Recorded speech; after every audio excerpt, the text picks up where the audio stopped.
નમસ્કાર મિત્રો આપની સાથે હું છું પેનલગીરી ગોસ્વામી।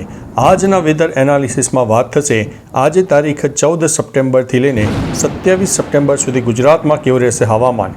અત્યારે મિત્રો જ્યારે ચોમાસાની વિદાયનો સમયગાળો ચાલી રહ્યો છે ત્યારે હવામાન વિભાગ દ્વારા એક મોટી આગાહી સામે આવી છે, જે અનુસાર તારીખ 15 સપ્ટેમ્બર બાદ ભારતમાંથી ચોમાસું ધીમે ધીમે વિદાય લઈ શકે છે, જેમાં ઉત્તર તરફથી અને પશ્ચિમ તરફના વિસ્તારોથી ચોમાસું વિદાય લે તેવી શક્યતા હાલ દેખાઈ રહી છે। એટલે કે મિત્રો 15 સપ્ટેમ્બર બાદ એક ચોમાસાના વિદાયની તારીખ પણ જાહેર થઈ ચૂકી છે અને ધીમે ધીમે આવનારા દિવસોમાં વરસાદની તીવ્રતામાં નોંધપાત્ર ઘટાડો પણ થશે। પરંતુ મિત્રો હાલ જે વરસાદની સિસ્ટમો સક્રિય થઈ છે અને જે ચોમાસાના વિદાય સુધીમાં એક મોટો વરસાદનો રાઉન્ડ પણ આપી શકે તેવી સંભાવના છે।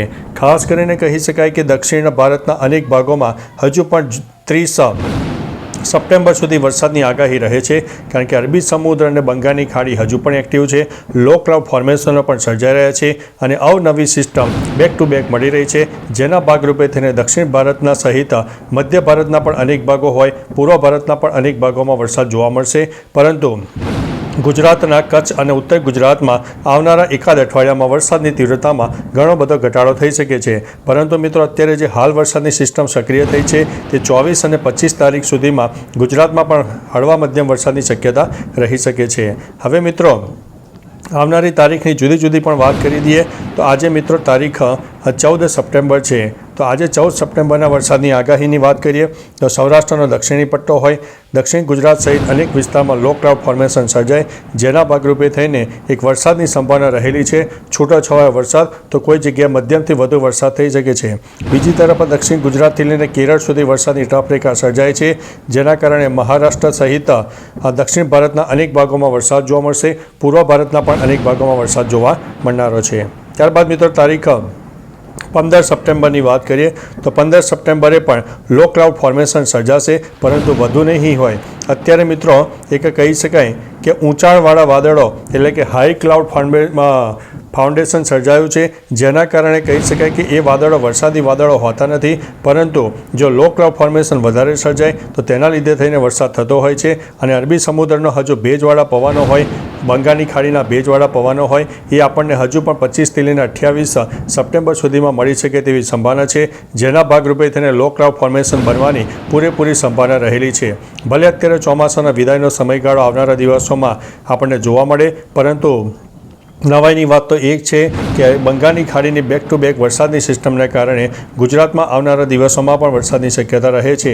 16 સપ્ટેમ્બરની વાત કરીએ તો 16 સપ્ટેમ્બરે ગુજરાતના મોટાભાગના વિસ્તારોમાં હાઈ ક્લાઉડ જોવા મળે, એટલે ઊંચાણવાળા વાદળો જોવા મળશે। લો ક્લાઉડ ફોર્મેશન ફક્ત સૌરાષ્ટ્ર હોય, દક્ષિણ ગુજરાતમાં જોવા મળે તેવી સંભાવના છે, જે આપણને વરસાદ આપતા હોય છે। ત્યારબાદ મિત્રો તારીખ 17 સપ્ટેમ્બરની વાત કરીએ તો 17 સપ્ટેમ્બરે પણ હાઈ ક્લાઉડ જોવા મળશે, જેમાં લો ક્લાઉડની સંખ્યા ઓછી હશે, પરંતુ દક્ષિણ ગુજરાતથી લઈને કેરળ સુધી વરસાદની ટફરેખાના કારણે દક્ષિણ ગુજરાતમાં વાતાવરણમાં પલટો આવે તેવી સંભાવના દેખાઈ રહી છે। ત્યારબાદ મિત્રો તારીખ 18 સપ્ટેમ્બરની વાત કરીએ તો 18 સપ્ટેમ્બરે પણ દક્ષિણ ગુજરાત અને મધ્ય ગુજરાત અને સૌરાષ્ટ્રના અનેક વિસ્તારમાં વાદળછાયું વાતાવરણ જોવા મળે, સાર્વત્રિક વરસાદનો માહોલ નહીં હોય, કારણ કે અપર ક્લાઉડ આપણને જોવા નથી મળવાના। એટલે કહી શકાય કે જે વરસાદી વાદળો હોય એ આપણને જોવા નથી મળવાના, જેના લીધે થઈને એક વરસાદની સંભાવના થોડી ઓછી છે, પરંતુ છૂટોછવાયો વરસાદ થાય અને તે પણ લોકલ ફોર્મેશનના કારણે। હવે મિત્રો વાત કરીએ તો આવનારી તારીખ 19 સપ્ટેમ્બરની 19 સપ્ટેમ્બરે પણ સૌરાષ્ટ્ર, દક્ષિણ ગુજરાતના અનેક ભાગોમાં છૂટાછવાયા વરસાદની શક્યતા, જ્યારે મધ્ય ગુજરાત, ઉત્તર ગુજરાત અને કચ્છમાં વરસાદની શક્યતા થોડી ઓછી રહેશે। જો કોઈ જગ્યાએ લોકલ ડેવલપમેન્ટ થાય તો જે તે વિસ્તારમાં નાનકડા વરસાદી ઝાપટા થઈ શકતા હોય છે। ત્યારબાદ તારીખ મિત્રો 20 સપ્ટેમ્બરની વાત કરીએ તો લો ક્લાઉડ ફોર્મેશન સૌરાષ્ટ્ર, દક્ષિણ ગુજરાત અને મધ્ય ગુજરાતના દક્ષિણી પટ્ટામાં જોવા મળે, જેના કારણે છૂટાછવાયા વરસાદની શક્યતા તો કોઈ વિસ્તારમાં છાંટાછૂટી થાય તેવી શક્યતા છે।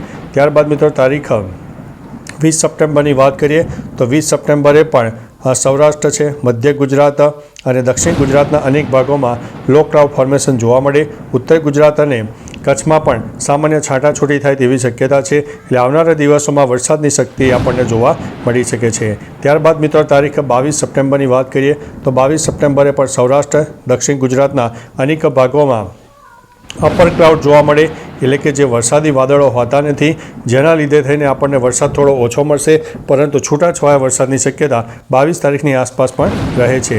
એટલે મિત્રો સાર્વત્રિક વરસાદનો માહોલ અને જે ભારેથી અતિ ભારે વરસાદ હોય છે તેવા આપણને જોવા મળવાના નથી.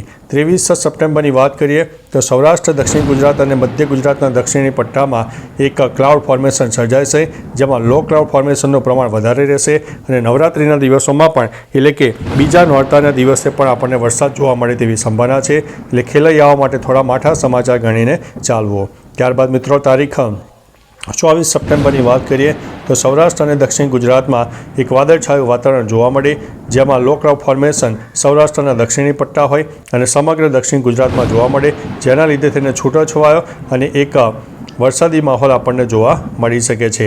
ત્યારબાદ તારીખ 25 સપ્ટેમ્બરની વાત કરીએ તો વરસાદની તીવ્રતામાં ઘણો બધો ઘટાડો થઈ જશે. ફક્ત અપર ક્લાઉડ ફોર્મેશન જોવા મળશે, લો ક્લાઉડ ફોર્મેશનની સંખ્યા ખૂબ જ ઓછી રહેશે, એટલે વરસાદ ધીમે ધીમે વિદાય લે તેવી શક્યતા દેખાઈ રહી છે. ત્યારબાદ મિત્રો તારીખ 26 સપ્ટેમ્બરની વાત કરીએ તો 26 સપ્ટેમ્બરે પણ કચ્છમાં સામાન્ય વાદળછાયું વાતાવરણ જોવા મળે, પરંતુ તે લો ક્લાઉડ ફોર્મેશન નહીં હોય, જેના લીધે તેને વરસાદને લઈને ચિંતાના સમાચાર નથી. તારીખ 27 સપ્ટેમ્બરની વાત કરીએ તો દક્ષિણ ભારત સહિત પૂર્વ ભારતના અનેક ભાગોમાં વરસાદ ચાલુ રહેશે, મધ્ય ભારતના પણ અનેક ભાગોમાં વરસાદ રહેશે, પરંતુ ગુજરાતમાં વરસાદની શક્તિ ઘણી બધી નબળી પડી જશે અને આ જે સિસ્ટમ છે તેની અસર પણ ધીમે ધીમે ઘટી જાય તેવી સંભાવના છે. એકંદરે મિત્રો ટૂંકુને ટચ 30 સપ્ટેમ્બર સુધી એક ગુજરાતને વધતા ઓછા પ્રમાણમાં અને છૂટોછવાયો વરસાદ જોવા મળશે. બાકી મિત્રો તમારા વિસ્તારમાં તાપ, તડકો, ઉઘાડ છે કે ગરમીનું પ્રમાણ કેવું છે, તમામ પ્રકારની માહિતી કમેન્ટમાં આપતા રહેજો. અને આવનારા દિવસોમાં જ્યારે નવરાત્રિનો પર્વ આવે છે ત્યારે નવરાત્રિમાં પણ વરસાદની સંભાવના રહેતી હોય છે, એટલે મિત્રો થોડા સાવચેત રહેજો, એલર્ટ રહેજો. જે ખેલૈયાઓ છે, નવરાત્રિના આયોજકો છે, થોડું સાવધાન રહેજો, જેથી આપણને ભયંકર નુકસાની ન થાય. તો ચાલો મિત્રો, ફરીથી દેશ અને દુનિયાના તાજા સમાચાર અને વરસાદની નવી આગાહી લઈને મળતા રહીશો. ત્યાં સુધી અમને રજા આપશો. નમસ્તે.